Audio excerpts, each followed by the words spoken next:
Les espaces verts est donc composé d'une centaine d'agents titulaires. Et à cela, il faut ajouter donc des gens qu'on appelle CEC, CAE, c'est donc des contrats d'avenir, emploi et des contrats d'emploi consolidés. Donc globalement, on travaille au service à 125 personnes. On entretient sur la ville 140 hectares d'espaces verts, donc globalement décomposés en 80 hectares de tonte. On a 2 hectares de plans d'eau par barbieux et après ce sont donc des massifs arbustifs et de plantes annuelles. Alors pour la petite information, Pied des Sols-Tétards, c'est un mélange qui s'appelle Ville de Roubaix, qui est commercialisé par notre fournisseur en tant que Ville de Roubaix et que n'importe ville en France peut acheter. On l'a conçu avec le fournisseur pour avoir un aspect un peu prairial. C'est le fleurissement que vous avez là, sur votre droite. Il est composé de camomille, d'aneth, de bleuets essentiellement, et d'autres petits graminées. Avec le développement durable et l'agenda 21 mené par Madame Boucher, par l'ensemble de la collectivité, on va travailler sur cet axe-là, c'est-à-dire de moins consommer d'eau. Donc, il faut savoir, vous avez vu tout à l'heure quand on est passé sur le boulevard du Général de Gaulle, des gens arrosés, c'est vrai qu'on est un des services qui consomme beaucoup d'eau, et donc l'objectif de demain, des années à venir, c'est d'en consommer moins. On réaménageait ça cet hiver. Ça fait à peu près 3 ans qu'il est planté et ça n'a pas été nettoyé exprès parce que vous passiez, mais vous voyez l'espace est propre, il est rendu propre alors qu'avant il y avait énormément de dépôts sauvages. Et c'est le genre d'action qu'on essaye de mener un maximum sur l'ensemble de la ville. Dans tous les quartiers il y a des sites à peu près similaires. Il n'y a pas des choux, ce sont des cardes. Désolée. Et vous avez du tabac. La fleur un petit peu jaune verdâtre uniquement en feuillage, c'est de l'Hippomée batata, c'est de la patate douce. Alors là c'est une espèce un peu horticole avec un feuillage décoratif, mais elle existe en vert foncé et les tubercules sont mangeables, c'est la patate douce. Donc là je vous déconseille de cueillir parce que non seulement ça fait pas de gros tubercules, mais en plus d'un point de vue comestible, je ne suis pas sûre de la chose. Le cerisier à fleurs a un développement racinaire traçant, donc ça se met au niveau horizontal, pardon.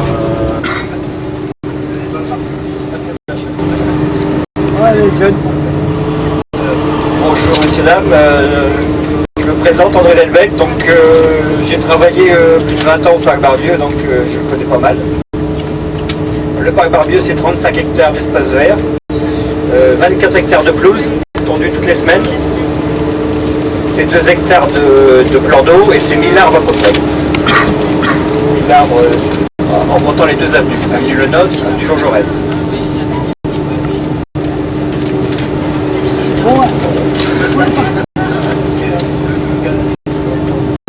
C'est le plus... Il n'y a pas vraiment de classement, c'est le plus beau parc au nord de Paris. Ouais. Oh, le plus grand. Là, à votre gauche, vous avez le local des jardiniers, avec un super bananier.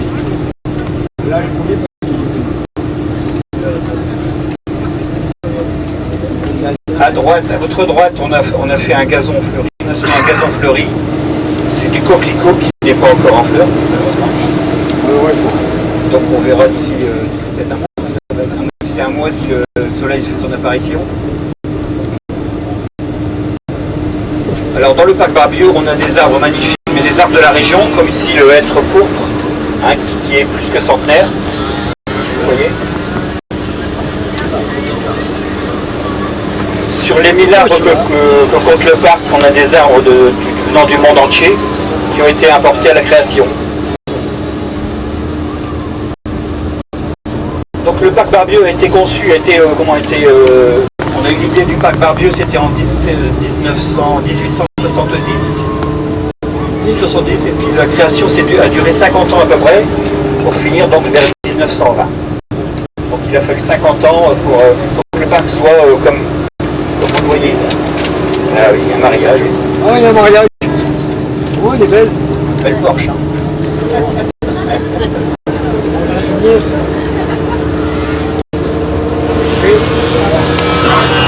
Le parc Barbieux est entretenu par 13 jardiniers aidés de gens qui viennent nettoyer la ferme loisir, gens d'insertion. Donc il comprend 3 secteurs. Le premier secteur que je vais passer et le deuxième et le troisième secteur de chaque côté du plan d'eau.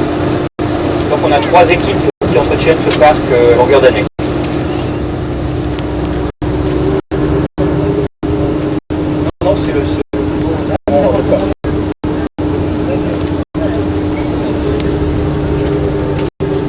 Donc le parc Barbieux fait en ce moment l'objet d'une étude, puisqu'on est, je parlais de consommation d'eau tout à l'heure, le bassin qui fait 2 hectares, c'est pas de l'eau naturelle, hein, c'est de l'eau industrielle qui coule au niveau de la grotte. Hein. C'est ni plus ni moins qu'un robinet qu'on ouvre au niveau de la grotte et qui permet d'alimenter le bassin. Il faut savoir que la consommation de l'eau est très importante ici, pour différentes raisons. La première, c'est que les arbres vont beaucoup d'eau du bassin par le système racinaire. Il y a ce qu'on appelle l'évapotranspiration naturelle, pas trop cette année parce qu'il n'y a pas de soleil, mais normalement en temps ensoleillé, l'eau s'évapore. Et après, le bassin il a plus d'1 siècle, donc il est un peu érodé. Et donc on a des pertes d'eau naturelle, c'est-à-dire qu'on a une infiltration naturelle vers la première nappe phréatique inférieure. Donc on a donc une étude en ce moment qui est faite par le bureau d'études Osmose, qui va donc nous faire une proposition sur la réhabilitation du bassin, la restauration du bassin, sur donc des propositions d'apport d'eau, ou par puits ou par pompage, c'est-à-dire qu'aujourd'hui on a un point d'eau en haut et on a un avaloir en bas, et donc la possibilité c'est de reprendre l'eau du bas pour la ramener en partie haute, donc c'est une autre possibilité.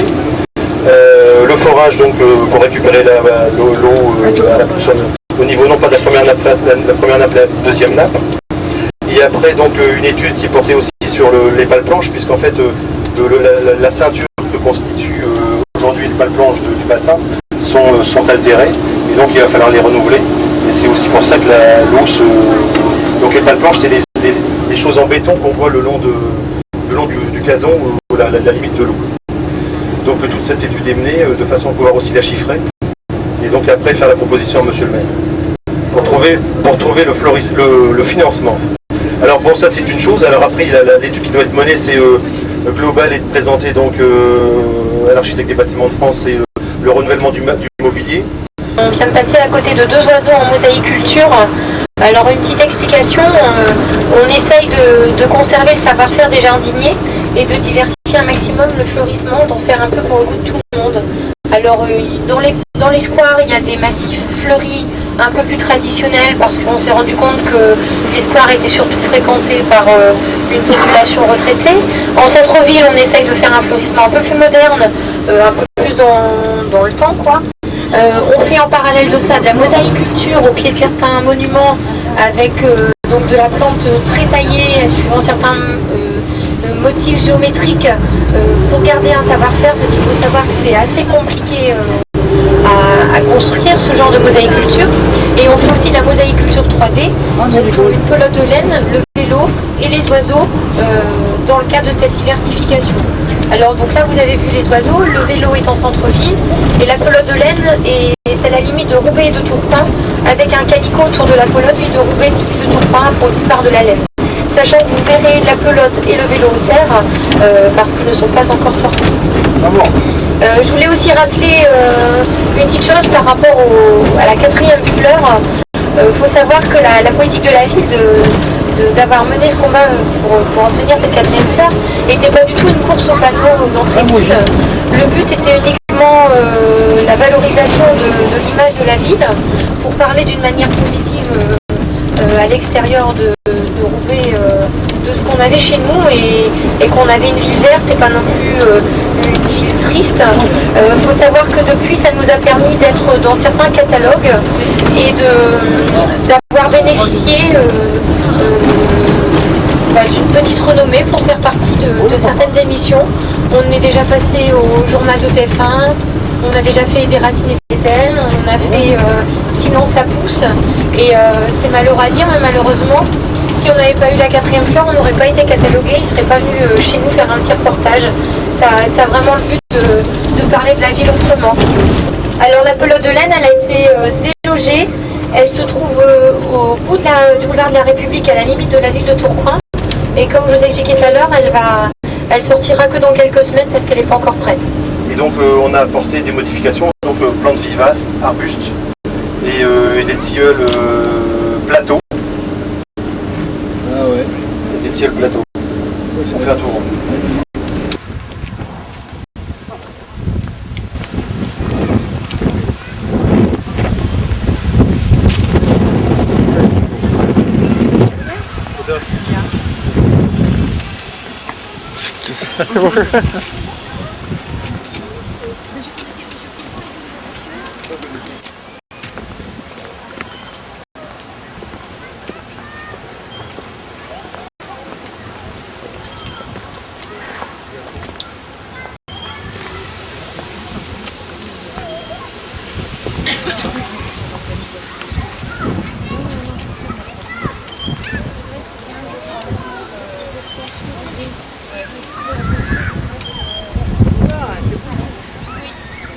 Mon Dieu. Il bouge dedans. Ah ouais. Qu'est-ce que tu veux, toi? Qu'est-ce qu'il veut avec moi lui? Il m'embête tout le temps lui. Hein. Ça va bien? Ça va bien, toi-même? Je suis content de te voir. Moi aussi, j'avais des choses à dire aussi. C'est vrai, des choses agréables? Oui, j'avais envie d'aller vous voir. Ah bah quand tu veux. Dans la rue d'Allon, les travaux, il devait démarrer. Et finalement, je ne sais plus quelle conditions. Il est beau ça.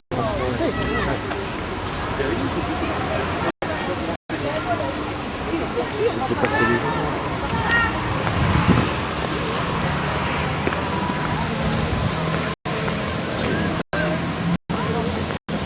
On peut marcher dessus ou pas? Non, j'ai pas le droit. C'est vrai. Sinon j'aurais fait un plan avec les gens.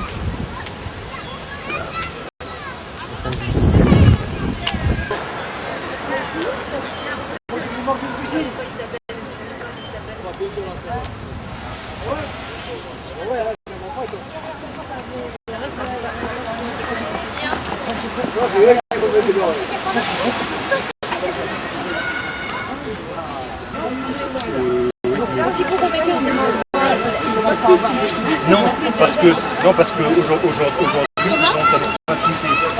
Les travaux, non seulement on va rendre les gens, mais en plus on va Parce que j'ai l'impression qu'il y en a beaucoup en montagne quand il fait un peu frais. Vous ne confondez pas avec les pilobes.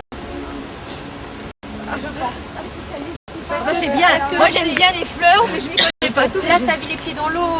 La quand plupart du temps, on les voit dans les fossés, Oui. dans des zones humides d'accord. à certaines périodes, mais ça vit pas toujours que les pieds dans l'eau. Ah, Mais de là à l'avoir en montagne, j'ai jamais. non, non, d'accord. Donc ça Je pense que c'est les pilobes parce que ça la même. On ne sait pas si on va durer aussi longtemps que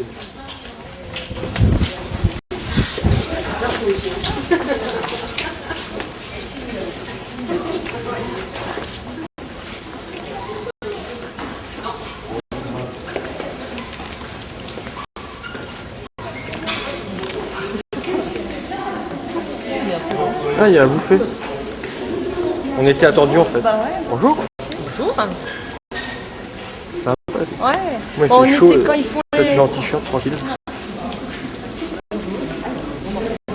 Et ouais. C'est clair.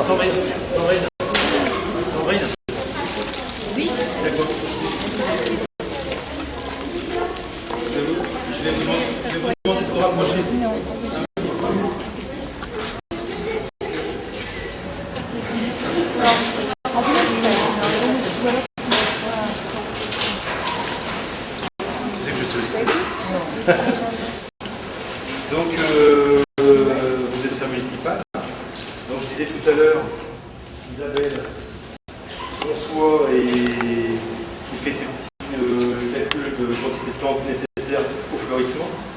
Elle passe commande, entre guillemets, à l'outil de production qui est donc ici, à Madame Sandrine Turki, ici présente. Il va vous faire la visite.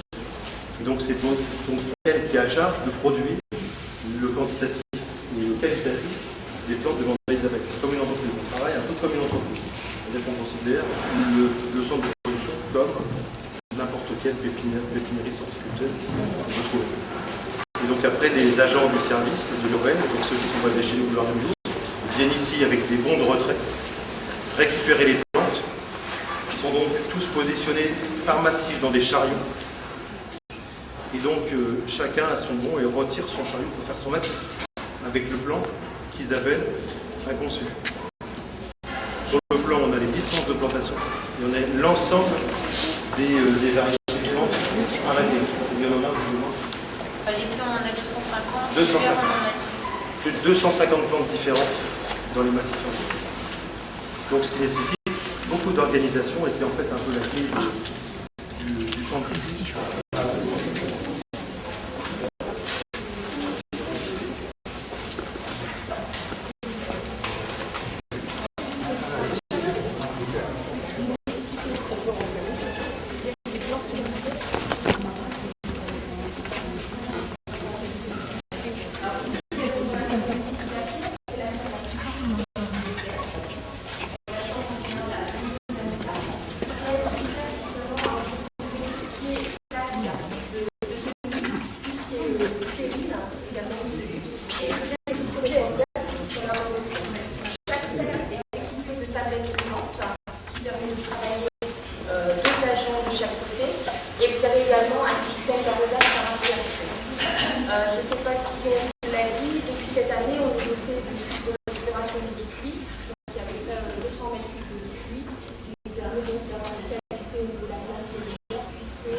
On se cache et on revient plus.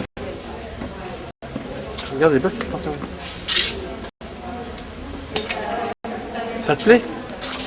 C'est bien. C'est beau, ouais. Ah, ça y est, je me suis pris la tête. Ah, on est agressé par... C'est grave, hein.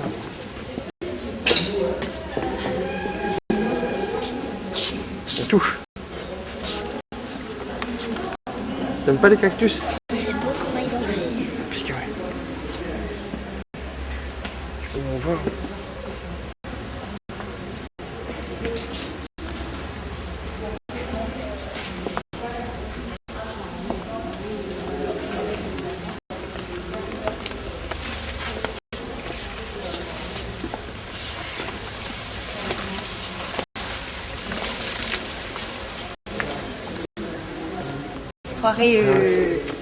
C'est une rue. On se croirait vraiment dans la jungle. Hein. Grave, ouais. Dans la jungle ourlésienne.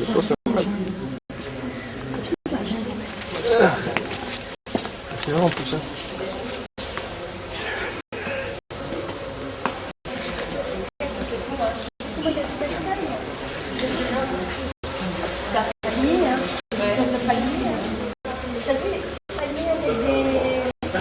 Lianes, là, tu sais, qui doivent se tenir. Des lianes.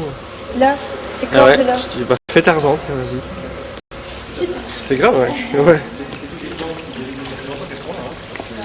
Mais oui, c'est des plantes tropicales. Il y a des plantes tropicales. Oui, tout à fait. Non, ça c'est des plantes plumes. C'est pareil, il y a un liquide qui est sécrété à la plante qui est dedans. La mouche est insérée, elle rentre dans la mouche et puis la mouche rentre dans le tube.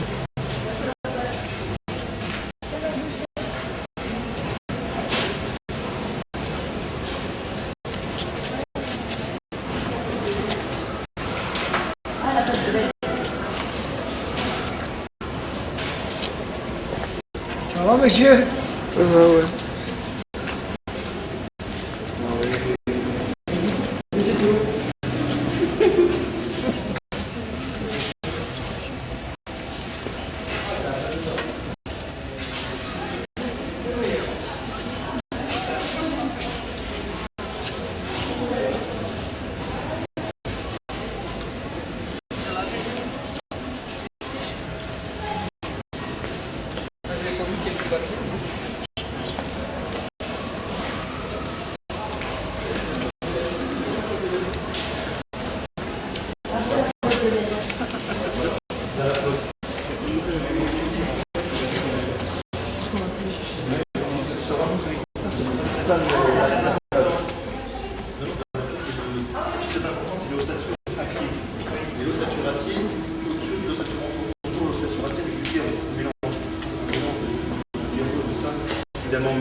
Et après on vient mettre ce qu'on appelle un P17, c'est une toile tissée pour retenir le terreau, pour éviter qu'il s'en aille. Et on vient le refermer avec un grillage soudé. D'accord? Donc dedans c'est du terreau. Et avec on vient après dans chaque alvéole, on vient piquer une bouture de plante de bégonia. Et donc le bégonia doit s'enraciner naturellement dans le terreau. Donc à l'intérieur, on a un arrosage automatique, parce qu'il faut bien sans eau. Donc il y a un arrosage automatique, on vient brancher dessus. Et c'est arrosé par l'intérieur et par l'extérieur. Le problème, c'est que cette année, on a eu un souci avec un de nos fournisseurs sur les vases en météo, du mélange. Et donc le vélo et le bégonia poussent au départ, et à un certain moment, pour faire des plantes.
C'est bon?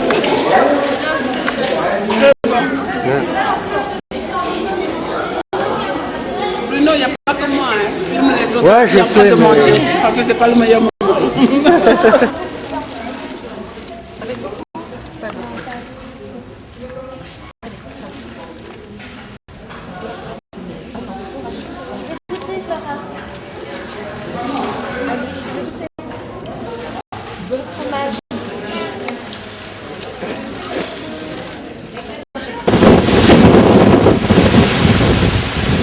Ouais, qu'est-ce que t'en penses? D'accord. Ah oui.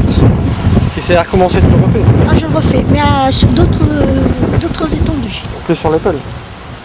Aussi, c'est possible. Les peuls, la maquellerie, Mouveau, pardon, excusez.